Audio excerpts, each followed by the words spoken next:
ዛሬ እናንተ ቤታችሁ ውስጥ ናችሁ፣ ነገ ደግሞ የቀብር ነዋሪዎች ትሆናላችሁ። አንተ በጤንነት የተሰለልክ ሆይ የሞት አላየህምን? ያለ በሽታ አንተ በቆይታ ርዝመት የተሰለልክ ሆይ አላየህምን? የተወሰደ ያለ ህመም በአላህ ይሁንብኝ ቀብር ውስጥ ብቻህን ታድራለህ። ጉንጭህን አፈር ያገኘዋል፣ ትሎችም ስጋህንና አጥንትህን ይወጫጭቁታል።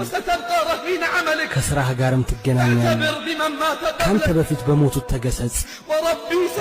በጌታ የሆነብኝ ትጸጸታለህ። በጌታ የሆነብኝ ሰላትህን በመተውህ ትጸጸታለህ። በጌታ የሆነብኝ ትጸጸታለህ። ሰላትህን በመተውህ ትጸጸታለህ። ጊዜህን በማባከን ጸጸት ግን አይጠቅምህም።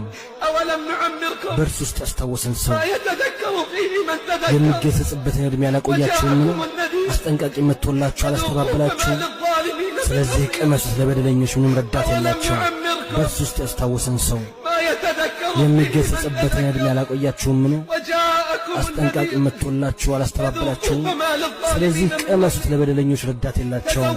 ተሰነቅ፣ ለዚያ ቅሮት ለሌለው ሞት የባሮች ቀጠሮ ለሆነው ምንም ያህል ብትወነጅል በሕይወት እያለህም ቶብት።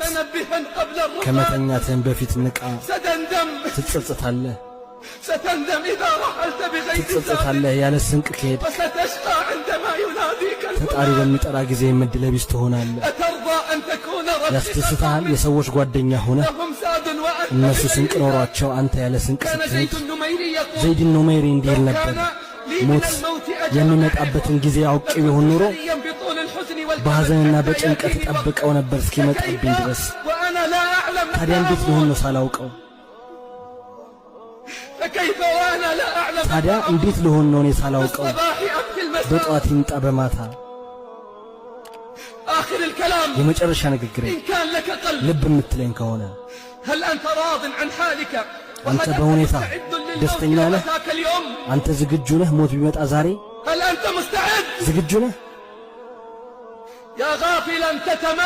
አንተ በጥሜት ላይ የዘወተርክ ዝንጉ ሆይ ነገ ባንተ ላይ ጥሪ ይደረጋል። ኢብኑ አባስ ረዲየላሁ ዐንሁ እንዲህ ብሏል፣ ሰለላሁ ዐለይሂ ወሰለም ለአንድ ሰው ሲመክሩ ሰማው። አምስት ነገሮችን ከአምስት ነገሮች በፊት ጠብቅ። ወጣትነትህን ከእርጅና በፊት፣ ጤንነትህን ከህመም በፊት፣ ሀብትህን ከድህነትህ በፊት፣ ትርፍ ጊዜህን ከመጠመድ በፊት፣ ሕይወትህንም ከመሞትህ በፊት። አንተ በሚመች ጊዜ ላይ ነህ። አንተ በሚመች ጊዜ ላይ ነህ። የቀረውን አስተካክል፣ ይቅር ይባልልሃል። ያለፈውም የቀረውም ካልሆነ ግን ባለፈውም በቀረውም ትያዛለህ። መቼ ነው የሕይወትን ዋጋ የምናውቀው? ሞትን ስናየው የሕይወትን ዋጋ እናውቃለን። ያኔ እንጠራለን፣ መልስ አይሰጠንም። አላህን ፍሩ የአላህ ባሮች፣ አላህን ፍሩ የአላህ ባሮች። ባለፈው ተገሰጹ፣ ከዘመናትም ባለቀው የሞትን ድንገተኝነትን ፍሩ። አላህ በሞትና በሰከራቱ ላይ ያግዘን፣ በቀብርና በጽልመቱ ላይ የቂያማ ቀንና ጭንቀቱን። አላህ ሆይ ከቀናቶች ሁሉ ደጉን አንተ የምናገኝበት አድርገን። ጌታችን ሆይ ነፍሳችንን በድለናል፣ ካልማርከን ካላዘንክልን ከከሳሪዎች እንሆናለን።